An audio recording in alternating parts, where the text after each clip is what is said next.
Hello my lovely learners and my dear friends. मैं शालू आपकी personal trainer. मुझे जब भी टाइम मिलता है तो मैं कोशिश करती हूँ, मेरी हमेशा यही कोशिश रहती है कि मैं आपको कुछ नया सिखा सकूँ।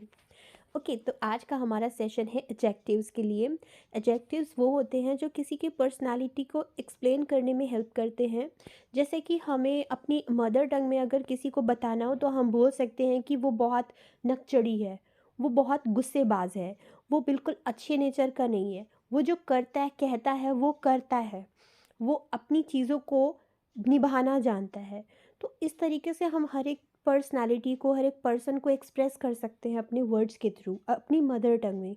लेकिन अगर इंग्लिश की बात आती है तो हमारे पास सिर्फ कुछ ही वर्ड्स होते हैं, गुड, बैड और कभी कभी अग्रेसिव, या फिर कुछ एक दो ही वर्ड्स होते हैं, राइट। लेकिन मैं आपको एग्जेक्टिव सेशन में हेल्प करूँगी। हो सकता है मैं आज पूरा कंप्लीट ना कर सकूँ क्योंकि ये थोड़ा सा लेंदी है। तो मैं कोशिश करूँगी इसको मैं पार्ट पार्ट में डिवाइड करके मैं आपको ये सेशंस प्रोवाइड करूँगी। लेकिन ये पूरा एग्जेक्टिव सेशन बहुत ही ज़्यादा इन्फॉर्मेटिव है क्योंकि ये आपको हर एक पर्सनालिटी को एक्सप्रेस करने में हेल्प करेगा। तो चलिए शुरू करते हैं। लेकिन एक छोटी सी चीज़ मैं आपसे भी एक्सपेक्ट कर रही हूँ, वो ये है कि मैं आपको एडजेक्टिव्स दूँगी और आपको उस पर्सन का नेम मेंशन करना होगा। अगर आप फ्री हैं तो आप कमेंट बॉक्स में प्लीज़ टाइप करके मुझे भेजें कि ये पर्सन इस पर्सनैलिटी का है या ये एडजेक्टिव इस पर्सन को सूट करता है। वो पर्सन हो सकता है तो पॉपुलर हो, तो हम सब भी जानेंगे कि वो ऐसा पर्सन है या नहीं है। और मैं भी अपने कुछ एक पर्सनालिटी को यहाँ पर एक्सप्रेस करूँगी जो कि ये एडजेक्टिव डिज़र्व करते हैं। ओके, तो चलिए स्टार्ट करते हैं। Let's start. Choose your favourite celebrity to use these adjectives. ये आपका होमवर्क होगा। जैसे मैंने करके यहाँ पर एग्जाम्पल के थ्रू बताया है कि जैसे अजय देवगन, हम लेते हैं अजय देवगन को।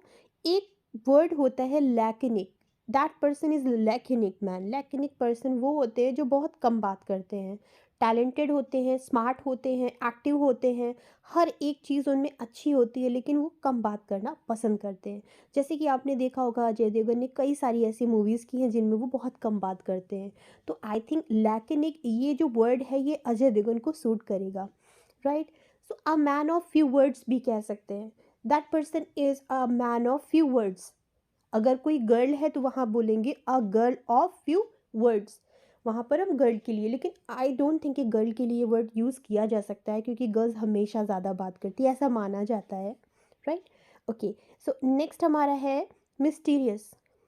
मिस्टीरियस मिस्टीरियस हम बोलते हैं संजय दत्त के लिए। मैंने यूज़ किया है इसमें क्योंकि मेरे one of my learners just suggested me to use here Sanjay Dutt name. Okay, so I think mysterious word इनके लिए जाएगा। A person who keep secrets, right. ये बहुत ऑब्वियस है। मिस्टीरियस पर्सन वो रहस्यमय पर्सन होता है जो बहुत सारी चीज़ों को छुपा कर रखता है। बहुत सारी चीज़ें उसने कर रखी होती हैं अपनी लाइफ में, या ऐसी बातें धीरे धीरे करके खुलती हैं उसकी, तो पता चलता है ये बहुत मिस्टीरियस है और इसने ये सारी चीज़ें छुपा रखी थी। ओके, तो यहाँ पर मिस्टीरियस बहुत कॉमन वर्ड है, ये हम जानते हैं, तो इसको मैं बहुत ज़्यादा फोकस नहीं करूँगी। नेक्स्ट वर्ड हमारा है ग्रम्पी। ग्रम्पी हम बोलते हैं उस पर्सन के लिए जो बहुत खड़ूस हो। कई बारी ना ऐसा देखा जाता है, कई मूवीज़ में भी कई हीरोज़ को दिखाया जाता है वो बहुत ग्रम्पी हैं। फॉर एग्जांपल मैं खिलाड़ी तू नाड़ी में अक्षय कुमार ने जैसा रोल किया एंड आई थिंक वो ग्रम्पी थे वहाँ पर। Next hot headed. Hot headed person कभी कभी ग्रम्पी हो सकते हैं, कभी कभी ग्रम्पी अलग पर्सन होते हैं, हॉट हेडेड अलग होते हैं। श्योर नहीं है कि जो ग्रम्पी है वो हॉट हेडेड भी हो।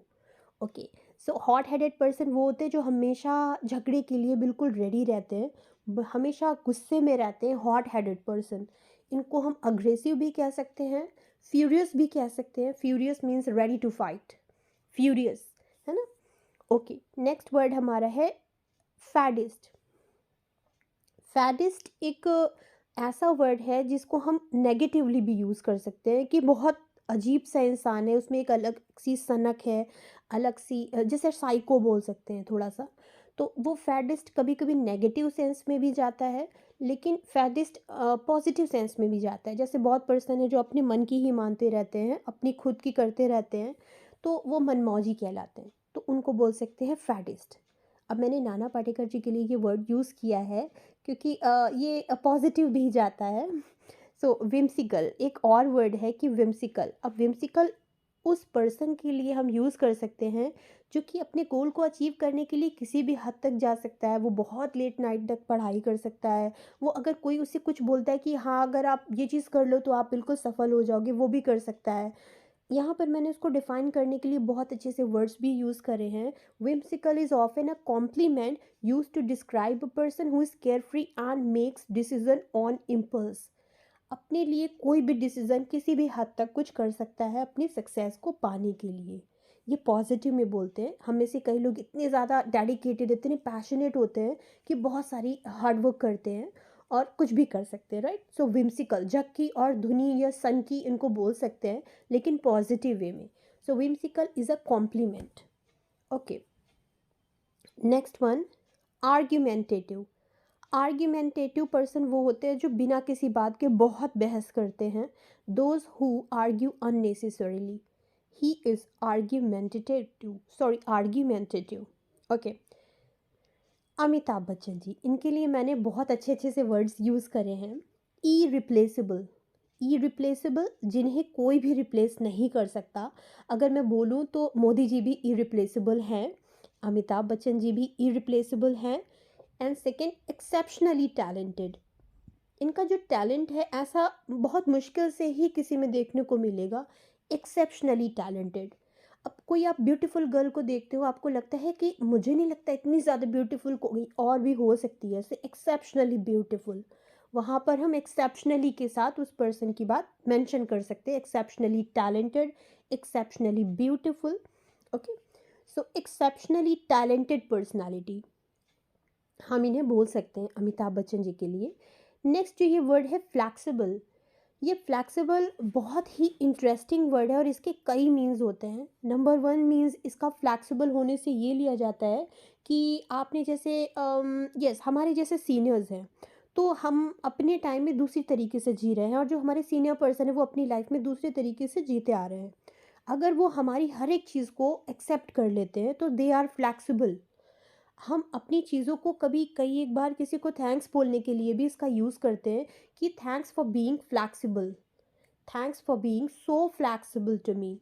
इस तरीके से हम किसी को थैंक्स बोल सकते हैं जब कोई पर्सन अपनी चीज़ों को हमारे अकॉर्डिंग एडजस्ट कर ले, मैनेज कर ले। देन अब जैसे आप किसी चीज़ का टाइम और है, आपने कुछ क्लास मिस करी या कुछ अपने टीचर से बोल रहे हो, I am really sorry sir या ma'am, I missed your class, would you please adjust और manage your time. he is ready to manage his or her time according to your time, right? So you can say, I'm sorry sir, I missed your class, but you adjusted and you managed according to my, okay? So thanks for being flexible, thanks for being flexible। इस तरीके से आप उन्हें thanks बोल सकते हैं क्योंकि आपके अकॉर्डिंग उन्होंने चीज़ों को मैनेज किया और फ्लैक्सिबल हो गए। तो कई एक लोग बहुत ऐसे होते हैं जो बहुत अच्छे से सारी चीज़ों को अडॉप्ट करना जानते हैं। तो अमिताभ अमिताभ बच्चन जी उनमें से एक हैं जिन्होंने बहुत अच्छे से चीज़ों को एक्सेप्ट किया, और वो तब से लेकर अब तक सबको स्ट्रॉन्ग कंपटीशन दे रहे हैं, इवन जो यंगस्टर्स हैं उन्हें भी। तो तब से लेकर अब तक उन्होंने सारी चीज़ को अपने आप को अपडेट रखा है। अपने आप को अपडेट रखने वाला भी फ्लेक्सिबल कहलाता है कि वो हर एक ज़माने के हिसाब से चल रहा है और उसमें अपने आप को प्रूव भी करते जा रहा है। That person is flexible. वो अपने आप को फ्लेक्सिबली सब चीज़ में प्रूव करते जा रहा है। सो फ्लैक्सिबल बहुत इंटरेस्टिंग वर्ड है, इसको आप 2 से 3 कॉन्टेक्स्ट में यूज़ कर सकते हैं। And he is very flexible. हर एक एक ऐसा पर्सन जो अपने आप को विलेज में या सिटी में हर एक तरीके से एडजस्ट करना जानता हो, that person is also flexible. A person who can manage and who can do a lot of thing according to generation, that person is also flexible. Okay, and a person who can adjust or manage his or her time according to you, that person is also flexible। okay, next word, Kangana Ranaut. Kangana Ranaut मैंने mention किया है फसी word के लिए। तो फसी word जो है ये एक ऐसा वर्ड है, इसका मतलब है कि एक पर्सन जो बहुत इजीली हर एक चीज़ से या हर एक काम से, किसी के भी काम से बहुत सेटिस्फाइड नहीं होता है। उसको कोई ना कोई कमी नज़र आती है हर एक चीज़ में, हर एक पर्सन में। वो थोड़ा सा फंसी है, थोड़ा सा पिकी है, राइट? सो ईजिली इरिटेबल, ऐसे लोग बहुत जल्दी ईजिली इरिटेट हो जाते हैं किसी से। वो कमियां निकालते रहते हैं दूसरों के कामों में, और हु डजंट सेटिस्फाई इजीली, मैंने मेंशन किया, राइट। सो फसी वर्ड से मेरे को थोड़ा सा लगा शायद कंगना रनौत जी हैं, and even I mean I like her, but मुझे ऐसा लगता है शायद वो बहुत इजीली सेटिस्फाइड नहीं होती हैं, बहुत जल्दी किसी के साथ कंफर्टेबल नहीं होती हैं। सो फसी पर्सन यहाँ पर है, उनके लिए बोल सकते हैं। नेक्स्ट वर्ड है हमारा केयर फ्री। अब केयर फ्री पर्सन वो होते हैं जो बिल्कुल बिंदास जीते हैं, लेकिन केयर फ्री वो बिंदास तो जीते हैं, लेकिन वो अपनी रिस्पॉन्सिबिलिटीज़, अपने गोल, अपने एम और अपनी सारी रिस्पॉन्सिबिलिटीज़ को अच्छे से कर रहे होते हैं। उसके अलग से जो उन्हें टाइम मिलता है उनके नॉन प्रोडक्टिव आवर्स में, वो उस समय अपनी लाइफ को बहुत चिल करते हैं। सो वो बिंदास जीते हैं, लेकिन अपनी रिस्पॉन्सिबिलिटीज़ को अच्छे से निभाते हैं। That person is care free. यहाँ पर लेड बैक पर्सन मैंने इसलिए मेंशन करा है साथ में, क्योंकि केयरफ्री और लेड बैक में फ़र्क क्या है। लेड बैक भी बहुत इंजॉय करते हैं अपनी लाइफ को और बिल्कुल बिंदास जीते हैं, लेकिन वो अपनी सारी काम को पेंडिंग पर रखते हैं और फिर इंजॉय करते हैं। हम में से कई लोग, आपने अगर ऑब्जर्व किया अपने आसपास, तो कुछ लोग ऐसे होते हैं कि वो उन्हें बिल्कुल फ़िक्र नहीं होती अपने फ्यूचर के बारे में, अपने गोल के बारे में। वो अर्न भी नहीं कर रहे होते हैं, लेकिन फिर भी वो अपनी ज़िंदगी को बिल्कुल मज़े से जी रहे होते हैं। तो अपने बारे में कोई रिस्पॉन्सिबिलिटीज़ ना समझने वाले पर्सन और अपने गोल पर कभी भी फोकस ना करने वाले पर्सन, अपनी लाइफ में चिल करने वाले पर्सन लेड बैक कहलाते हैं। Not tending to get anxious about behaviour और things that need to be done. जो चीज़ की जानी चाहिए उनकी लाइफ में, वो बिल्कुल भी उसके लिए सीरियस नहीं है, लेकिन वो अपनी लाइफ को बड़े अच्छे से इंजॉय कर रहे हैं। जिस लेड बैक एंड केयरफ्री में यही फ़र्क है। केयरफ्री पर्सन अपनी लाइफ में सारी रिस्पॉन्सिबिलिटीज़ को निभाते हुए अपनी लाइफ को एंजॉय करते हैं, जबकि लेड बैक सारे काम को डिले करके अपनी लाइफ को एंजॉय करते हैं। Okay, next one, rebellious. Rebellious person वो होते हैं, एक होता है स्टबन। स्टबन भी ज़िद्दी होता है। स्टबन मीन्स ज़िद्दी। ऑब्स्टिनेट मीन्स भी ज़िद्दी। ओके, सो स्टबन जो ज़िद्दी होता है, ये हम इसको इनफॉर्मल वे में यूज़ कर सकते हैं अपने घर पे या अपने फ्रेंड्स के साथ। Usually that person is very stubborn, या you are very stubborn, right, तो बोल सकते हैं। लेकिन ऑब्स्टिनेट जो वर्ड है, ये हम फॉर्मल वर्ड है, ये हम फॉर्मली यूज़ करते हैं। ऑब्स्टिनेट और स्टबन का मतलब ज़िद्दी होता है, लेकिन जो रिबेलियस होता है, इसका मतलब होता है कि 10 टाइम्स ज़िद्दी, 10 टाइम्स ऑब्स्टिनेट और 10 टाइम्स स्टबन, तब एक पर्सन रिबेलियस बनता है। बहुत ज़्यादा ज़िद्दी, इट मीन्स बिल्कुल अड़ियल, लाइक रिबेलियस। तो रिबेलियस भी एक फॉर्मल वर्ड है, आप इसे फॉर्मली बिल्कुल फ्रीली एंड फॉर्मली यूज़ कर सकते हैं। रिबेलियस और obstinate formal and stubborn is informal. I can mention here also. Okay. For example, by the way, obstinate and rebellious are the formal words, मैंने mention भी किया है. He is as stubborn as mule. Stop being so rebellious. She is a rebellious trouble making girl. बहुत rebellious है, बहुत problem create करती रहती है अपने लिए. She is a rebellious trouble making girl. Okay. Next word is faecal minded, which is very interesting. Faecal minded आज के बाद से आप कई बार यूज़ करोगे। तो फीकल माइंडेड का मतलब होता है कंफ्यूज्ड पर्सनालिटी। हम ऐसे, हमारे कई कई एक ऐसे फ्रेंड्स होते हैं कि उन्हें अगर कोई सजेस्ट करता है कि आपको इस फील्ड में जाना चाहिए, तो वो उस फील्ड के लिए ट्राई करने लगते हैं। नेक्स्ट, अगर उनसे कोई बोलता है कि आपको इस जगह ट्राई करना चाहिए, तो वो सब चीज़ों को चेंज करके दूसरी जगह चले जाते हैं। You should be a dancer, then he will start being a dancer. You should be a teacher, then that person will start being a teacher and he start putting his effort to be a doctor, teacher and whatever that person's friend just recommend to him.